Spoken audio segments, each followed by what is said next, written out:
Her true story from Oregon. My son said, "Go back to the nursing home," so I took back my inheritance and left a note. The air in the dining room was thick with the scent of roast chicken and unspoken resentment. It was a Sunday evening in late October, and the golden light filtering through the bay windows cast long shadows across the polished mahogany tabla table I had saved for months to buy when David was just 10 years old. It was a Sunday, the day my son, David, and his wife, Brenda, performed their weekly ritual of family dinner. For them, it was a performance, a carefully orchestrated show of family unity. For me, Eleanor Miller, it was a reminder of how small my world had become. The dining room buzzed with the forced chatter of obligation. Brenda's sister, Karen, sat at the far end, her laugh too loud and too frequent as she nursed her third glass of wine. David's business partner, Marcus, kept checking his phone under the table, clearly wishing he were anywhere else. The children, my grandchildren, Liam and Chloe, sat hunched over their plates, earbuds in, completely disconnected from the adult world around them. For 3 years, since my husband Richard passed from the cancer that slowly ate away at his strong frame, my life had been relegated to the guest room of their sprawling modern house in Portland, house paid for by the timber business Richard and I had built from mud, sweat, and sawdust over 40 years of marriage. "Eleanor, this chicken is absolutely divine," said Margaret Wells, David's secretary's wife, dabbing at her lips with the cloth napkin I had ironed that morning. "You must give me the recipe." I smiled, feeling a small warmth at the genuine compliment. "Thank you, dear. It's actually Richard's mother's recipe. She taught me to brine it overnight with." "The resort in Maui has an all-inclusive package," Brenda interrupted, her voice cutting through my words like a blade through butter. She scrolled through her phone, her perfectly manicured nails clicking against the screen in a rhythm that set my teeth on edge. "It's pricey, but Liam and Chloe have earned a real vacation. They've been working so hard at school." I glanced at my grandchildren, both of whom had barely spoken to me in months, too absorbed in their devices to acknowledge my existence. Liam was 17 and had failed 2 classes last semester. Chloe was 15 and had been suspended twice for skipping school. Hard work, indeed. David nodded, carving another slice of chicken with the silver-handled knife I had given him and Brenda for their 5th wedding anniversary. "We'll make it work. We might just need to liquidate some of the rainy day assets, Mom." He glanced at me, a quick, transactional look that held no warmth. The same look he might give a bank teller when making a withdrawal. He was talking about my savings, the stock portfolio Richard had meticulously built for our retirement, adding to it faithfully every month for 30 years. My retirement, my security. The conversation around the table continued, Karen discussing her new yoga instructor, Marcus finally engaging to talk about some business deal, but I felt suddenly isolated, as if I were watching them all through thick glass. I placed my fork down carefully, my hands suddenly cold despite the warmth of the October evening. "David, we talked about this last month. That portfolio is for emergencies, not for vacations." The chatter around the table died down slightly. Margaret shifted uncomfortably in her seat. Marcus finally put his phone away completely. Brenda sighed, a sound of pure, theatrical frustration that she had perfected over the 15 years of their marriage. "Eleanor, everything is an emergency with you. David works so hard managing the company. We deserve a break. You don't understand the pressure he's under." "I understand the value of $1, I said, my voice quiet but firm, the same tone I had used 40 years ago when negotiating with the Mills.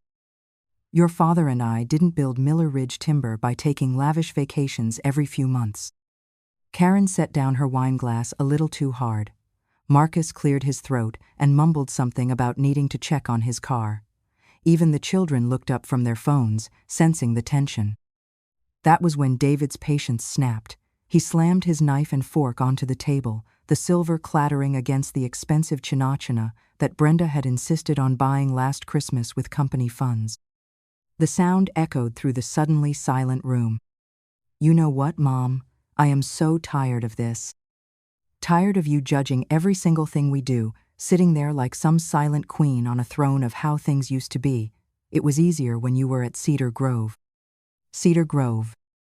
The upscale recovery center. They had put me in for 6 weeks after I had had a small fall 2 years ago, stumbling over a loose floorboard in my own Homia floorboard I had asked David to fix 3 times. The place they had sworn was just temporary, just until I got back on my feet. The room was so quiet I could hear the antique clock in the hallway ticking, the same clock Richard and I had bought at an estate sale in 1989. Margaret was staring at her plate as if it held the secrets of the universe. Karen had gone pale, her wine glass frozen halfway to her lips. He leaned forward, his face a mask of cold fury that reminded me, terrifyingly, of his father during his worst moments, though Richard had never ever directed such anger at me. Frankly, maybe you should just go back to the nursing home. Things were a lot simpler then. We could run our lives without having to ask for permission from someone who hasn't made a real decision in 20 years. The words hung in the air, more brutal than a slap across the face. Go back to the nursing home, be put away, disposed of like an old piece of furniture that no longer matched the decor. Brenda didn't object. She didn't even look surprised. She just picked up her wine glass and took a deliberate sip, her silence a clear endorsement of her husband's cruelty. I looked around the table at these peoplesome family, some strangers who had just witnessed my son suggest I be institutionalized because I dared to question his spending habits. Margaret looked like she wanted to crawl under the table. Marcus was studying his hands with great interest. The children had put their earbuds back in, but I could see the discomfort in their young faces. I looked at my son, the boy I had taught to ride a bike on the gravel road behind our first little house, the child I had rocked to sleep during thunderstorms, the young man I had put through college while working 2 jobs because Richard's back injury had temporarily reduced our income. I saw a stranger. A stranger who saw me not as his mother, but as a faulty appliance he was tired of fixing. I didn't cry, I didn't yell, I didn't make a scene that would give him more ammunition to use against me later. A strange, icy calm washed over me, the same feeling I had experienced 40 years ago when a mill owner tried to cheat us out of a fair price for our timber. I stood up from the table slowly, my napkin falling to the floor. "Excuse me," I said, my voice even and controlled. "I don't feel well." As I walked toward the hallway, I heard Brenda's voice, artificially bright, trying to resurrect the evening. "Well, who wants dessert? I made that chocolate cake from the magazine."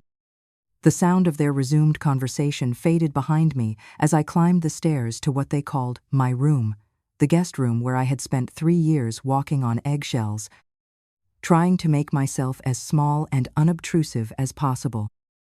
They thought they had won. They thought they had finally silenced the inconvenient voice of conscience that questioned their every extravagance. They didn't realize they had just woken a sleeping giant. This wasn't just their home they were living in. It was my company they were running, my money they were spending so freely, my inheritance they were counting on. And they had forgotten who held the deeds. It was 1982 when Richard and I bought our first 100 acres of Douglas firs in the hills outside Portland. We had nothing but a rusty Ford pickup that Richard had bought for $300 from a farmer in Gresham. $2,000 in savings that represented every penny we had managed to scrape together from our jobs at the lumber mill, and a shared dream that seemed impossible to everyone but us. Portland was different then, still a little rough around the edges, before the tech companies and the trendy restaurants transformed it into something unrecognizable. We lived in a tiny rented cabin with a leaky roof and a wood stove that smoked whenever the wind blew from the east. I can still remember the smell of that place-wet wood, coffee that we reheated 3 times to make it last, and the pine-scented soap I bought in bulk because it was the cheapest. We poured every ounce of our energy into that land. Richard would leave before dawn, driving up the muddy logging roads in our battered pickup, and spend his days in the woods with a chainsaw that was almost as old as he was, felling trees and hauling logs. His hands were permanently stained with tree sap and motor oil. By evening, he would come home exhausted, sawdust in his hair and deep lines of fatigue around his eyes, but he never complained. While Richard worked the land, I managed everything else. I kept the books in a composition notebook at our kitchen table, balancing our meager income against our growing expenses. I negotiated with the local mills, learning to speak their language of bored feet and moisture content. I planted a vegetable garden behind the cabin to keep us fed tomatoes, carrots, green beans, and potatoes that I canned every fall to last through the winter. We called it Miller Ridge Timber, a name that sounded much grander than our humble operation deserved. For the first 5 years, we were so poor that we would patch our work boots with duct tape rather than buy new ones. When the sole of Richard's right boot finally gave out completely, we stuffed cardboard inside it, and he wore it for another 6 months until we could afford a replacement. David was born in 1985 on a cold February morning when the midwife barely made it to our cabin through the snow. He was a baby rocked to sleep by the sound of distant sawmills and the whisper of wind through the fir trees. That land, that company, it wasn't just a business to us, it was our lifeblood, built on sacrifice and splinters, and the promise we made to each other under the vast Oregon sky on our wedding day. Miller Ridge Timber saw us through 3 recessions, 2 serious injuries, Richard's back and my broken leg when I fell from a ladder while painting our first real office, and countless sleepless nights when we wondered if we were crazy to think we could make it work. It put David through college at Oregon State, paid for his wedding to Brenda, wedding that cost more than we had made in our first 3 years of business, and eventually bought them the very house they now considered theirs alone. When Richard got sick with the pancreatic cancer that would eventually take him from me, we fought it together, just as we had fought everything else. The medical bills were staggering, even with insurance. We mortgaged the land twice to pay for experimental treatments. I slept in a chair beside his hospital bed for weeks, leaving only to shower and change clothes. He passed away in our home, the house we built with our own hands on the land where we had started with nothing. I was holding his hand, and he was looking out at the Douglas firs that had been our whole world for 35 years. His last words to me were barely a whisper, but I heard them clearly. "Don't let them forget the roots, Ellie. The roots are everything." After the funeral, I was lost in grief so profound that some days I could barely remember to eat. The house felt enormous and empty without Richard's presence. When I fell and broke my wrist a year later tripping over that loose floorboard while carrying a load of laundry, David and Brenda were there within hours, full of concern and practical solutions. "Mom, you can't be alone anymore," David said, sitting beside me in the emergency room while a tired-looking resident set my wrist in a cast. "This house is too big, too isolated. What if something worse happens? Come live with us. We'll take care of you. We'll manage the business. You've earned a rest after everything you and Dad went through." Brenda nodded enthusiastically, holding my good hand. "We have that beautiful guest room that never gets used. You'll have your own space, your own bathroom. And you'll be close to the grandchildren. Won't that be wonderful?" It sounded like salvation. After months of rattling around alone in the house Richard and I had shared for so many years, the prospect of family, of voices and laughter, and the chaos of daily life seemed like exactly what I needed. I agreed without really thinking it through. I put my trust in my only son, just as I had put my trust in his father all those years ago. The rest they had promised quickly became something else entirely. At first, it was small things, requests that seemed reasonable. "Mom, can you watch the kids this afternoon? Brenda and I have a dinner meeting with some potential investors." Then it was, "Could you handle the laundry? You're so much better at it than Brenda, and she's been so stressed with her book club responsibilities." Soon, I was the unpaid cook, cleaner, and babysitter in a house that I had essentially bought for them. My opinions on the business I had co-founded with my husband, were dismissed as old-fashioned or out of touch with modern practices.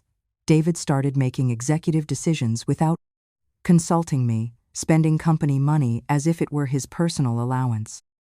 He bought a new fleet of trucks when our old ones were still perfectly functional, just because he wanted Miller Ridge Timber to have a more professional image. He hired Brenda's brother, Craig, a man who knew nothing about timber but had a college degree in marketing, for a 6-figure salary to handle our brand development. He moved us into expensive new offices in downtown Portland when our old building, which we owned outright, was perfectly adequate. They saw the company not as the legacy Richard and I had built through decades of hard work, but as their personal bank account. and they saw me as the inconvenient lock on the vault, an obstacle to be managed rather than a partner to be respected. The final straw had been their attempt to get me to sign over full control of everything. A month before that awful Sunday dinner, David had sat me down in what used to be Richard's home office, now converted into Brenda's crafting room, with a sheaf of legal documents prepared by his expensive lawyer. "It's just a formality, Mom," he said, his voice taking on the patient tone one might use with a confused child. "It makes the banking easier if everything is in one name. There are tax advantages, estate planning benefits. Really, it's what Dad would have wanted." I had looked at the documents, my heart sinking as I recognized what they really were. It wasn't a formality at all. It was a complete transfer of all assets: the company, the original land, the house Richard and I had built, even the bank accounts I had kept in my own name. I would retain a lifetime residence in David and Brenda's guest room and a small monthly allowance for my personal expenses. I remembered Richard's words about roots, about not forgetting where we came from. "I need to think about it," I had said carefully. David's face had hardened slightly. "Think about what, exactly?" "Mom, Brenda and I are already doing all the work. This just makes it official. Unless you don't trust us?" "Of course I trust you," I had said, though something in my chest had tightened like a fist. "I just want to read through everything carefully. Give me a week." My hesitation had been the beginning of their final, aggressive push, culminating in that cruel demand at the dinner table: "Go back to the nursing home." That night, alone in my room, while the house settled into silence around me, I didn't sleep. Instead, I opened the old, fireproof lockbox I kept hidden in the back of my closet, behind the Christmas decorations I was no longer allowed to put up because they clashed with Brenda's aesthetic. Inside, beneath my marriage certificate and Richard's Purple Heart from Korea, were the documents that really mattered. The original deed to our family home, signed by both Richard and me in 1987, when we finally had enough money to build something permanent. The incorporation papers for Miller Ridge Timber, listing Eleanor Miller and Richard Miller as sole owners and equal partners. The bank mandates requiring my signature for any expenditure over $5,000, mandates David had been cleverly circumventing with multiple smaller transactions, thinking I wouldn't notice. He had management rights, yes. I had given him power of attorney to handle day-to-day operations when Richard got sick, but he didn't have ownership. Despite all his maneuvering, all his lawyer's papers, all his talk of tax advantages and estate planning, he had forgotten the most important thing: the roots. The next morning, while David was at the office and Brenda was at her yoga class, I made one phone call. Arthur Gable, our family lawyer for 40 years, had semi-retired the previous spring, but his mind was still as sharp as a freshly honed axe. "Arthur," I said, my voice clearer and steadier than it had been in months, "it's Eleanor Miller. I need you to execute the Richards contingency clause in our corporate documents, effective immediately." There was a long pause on the other end of the line. I could hear Arthur breathing, processing what I was asking him to do. "Ellie," he said softly, using the nickname only Richard and our oldest friends were allowed to use. "Are you absolutely certain about this? Once I file these papers, there's no going back. David will lose all management authority. All company accounts will be frozen pending a complete financial audit." "Arthur, they told me to go back to the nursing home," I said simply, "at a dinner party, in front of guests, because I questioned spending my retirement money on a vacation to Hawaii." Another pause, then Arthur's voice turned hard as granite. "I'll have the papers filed within the hour. Ellie, I'm sorry it's come to this. Richard would be proud of you." Richard's contingency was a clause we had insisted on years ago, back when we first incorporated Miller Ridge Timber. It was Arthur's idea, actually. A fail-safe provision that gave our lawyer power of attorney to freeze all assets and revoke all management privileges from any party deemed to be acting against the company's or my best interests. It was a nuclear option we never thought we would use, a safeguard against corporate raiders or hostile takeovers that seemed more relevant to big companies than to our small family business. We certainly never imagined it would be used against our own son. I packed one small suitcase with enough clothes for a week. I took the photo of Richard and me on our wedding day, young and hopeful and so sure we could conquer the world together. I took my mother's ring and the watch Richard had given me for our 20th anniversary. Everything else, all the furniture they had relegated to the guest room, all the belongings they had declared too old-fashioned for their modern home, I left behind. Then I sat at the polished dining room table where I had been humiliated just 12 hours before. The morning light streaming through the bay windows made the mahogany surface gleam, and I could see my reflection in its polished surface, a 73-year-old woman who had finally remembered who she really was. On a piece of crisp, white paper from the expensive stationery set Brenda had given me last Christmas, probably because she couldn't think of anything else to buy for the woman who had everything but respect, I wrote a short note. I didn't need many words. After 40 years of marriage and 50 years of business, I had learned that the most important communications were often the briefest. I wrote in my careful script, the same handwriting that had signed countless contracts and checks over the decades. David, you said I should go back. I decided to go forward instead. The inheritance you were managing is no longer your concern.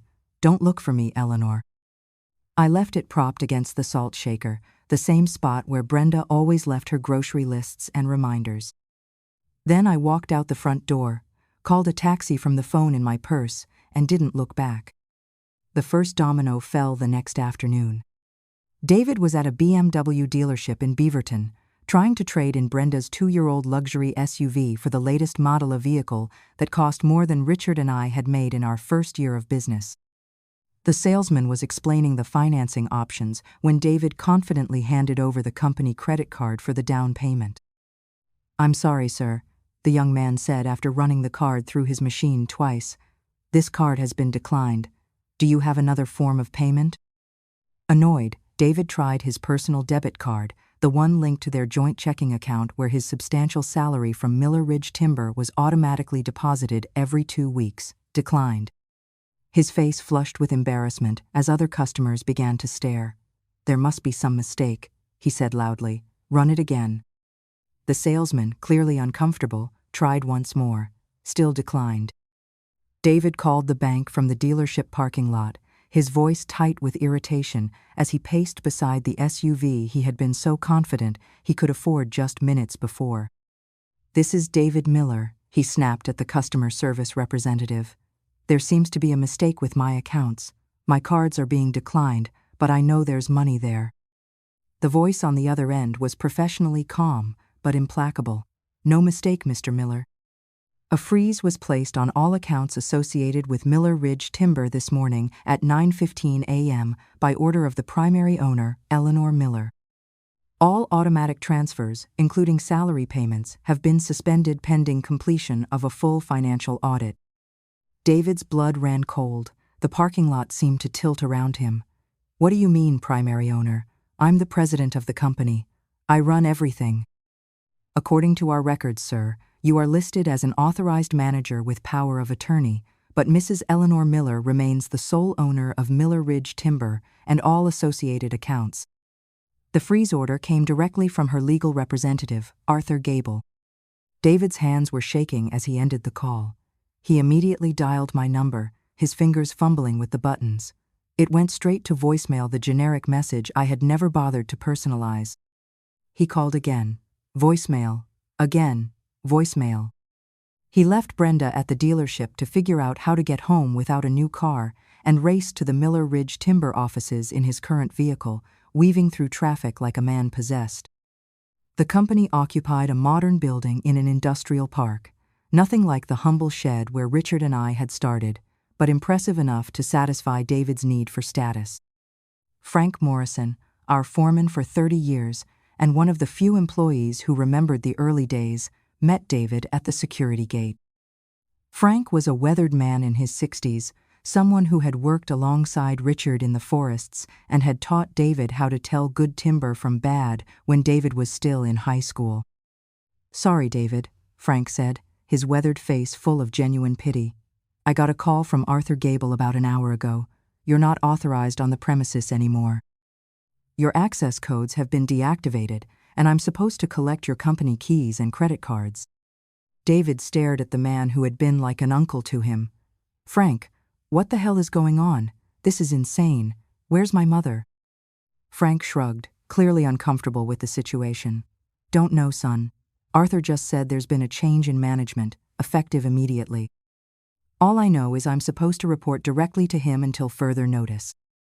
Panic set in then, real panic. David called me 10 more times from the parking lot, 15, 20. Finally, in desperation, he left a single, frantic voicemail, his voice cracking like a teenager's. "Mom, what the hell is going on? What did you do? This isn't funny anymore. You are ruining everything. Our whole life is falling apart. Call me back right now, or I swear to God, I'll—" He stopped himself before finishing the threat, but the menace in his voice was clear. When he finally went home and saw my note propped against the salt shaker, his legs gave out. He sat down hard in the dining room chair, where he had carved the turkey just 24 hours before, staring at my precise handwriting until the words blurred together. Brenda found him there an hour later, still holding the note, his face pale as paper. "What does this mean?" she whispered, reading over his shoulder. "Where did she go? How can she just take everything?" David laughed, a sound without humor. "Because it was never ours, Brenda. It was always hers. I was just management. I wasn't hiding in some hotel, nursing my wounds and waiting for them to come crawling back. I wasn't sulking in a friend's guest room or retreating to some senior living facility to lick my wounds. Instead, I had driven 2 hours west to the coast, to the small town of Manzanita, where Richard and I had honeymooned 50 years before. Using my personal savings account, the one David didn't even know existed, where I had been quietly depositing small amounts for years, I put a down payment on a small cottage overlooking the Pacific Ocean. It was a modest place, nothing like the grand house David and Brenda had grown accustomed to, but it had something their house had never offered me: freedom. The cottage smelled of salt air and possibility. From the kitchen window, I could watch the waves crash against the rocks below. At night, I could hear the ocean breathing, in and out, eternal and peaceful. A week later, there was frantic pounding on my new front door. I was in the kitchen, making coffee and watching the sunrise paint the water gold and pink when the hammering started. Through the screen door, I could see David, and he looked terrible. His expensive suit was wrinkled and stained, his usually perfect hair was uncombed, and his eyes were wild with desperation. "Mom," he begged through the screen, his voice hoarse, "please, you have to listen to me. You can't do this. Brenda and I will lose the house, the cars, everything. The bank is threatening foreclosure. I'm sorry. I'm so sorry. I didn't mean what I said at dinner. I was just stressed. You know how it is. Please, you have to fix this." I looked at him through the mesh screen, this man my son had become. He was crying now, tears streaming down his face without shame. I felt a pang of sorrow, not for him, but for the boy he used to be, the child who had helped me plant tomatoes in our garden, who had sat beside Richard's hospital bed, reading to him from adventure novels. "The things you say when you're angry, David," I said softly, my voice carrying through the mesh of the screen but steady as bedrock. "Those are the things you truly mean. You don't apologize for accidentally telling the truth. Your father and I built our house on a foundation of rock and hard work and respect. You built yours on a foundation of my silence and my money. And silence, it turns out, is not as strong as timber." He pressed his hands against the screen, leaving smudged fingerprints on the mesh. "Please, Mom, I have nowhere to go. Brenda's parents won't take us. Her sister says she doesn't have room. The kids are scared. Liam is asking why we have to move. I don't know what to tell them." I looked at him one last time, this man who had forgotten that love is not a bank account to be drained, that family is not a business to be managed, that mothers are not employees to be dismissed when they become inconvenient. "You should have thought of that before you told me to go back to the nursing home," I said quietly. "You should have thought of that before you decided I was too old and too troublesome to deserve a voice in my own life." And with a quiet click that seemed to echo across the years, I closed the main door, leaving him alone with the sound of the ocean and the weight of his own choices. If you have ever been made to feel small in a life you built with your own hands, if you have ever been told you are a burden by the very person you gave everything to, then maybe you understand what I did that October morning. Sometimes, the quietest goodbyes are the loudest statements. Sometimes, taking back what is yours isn't an act of revenge, it's an act of survival, a declaration that you still exist, that your life still has value beyond what you can provide for others. Let my story be a reminder to anyone who will listen. Never underestimate a woman who has nothing left to lose, because that is when she remembers everything she owns. And never forget, in business, in family, in life, always know who really holds the deed. The roots, as Richard used to say, are everything.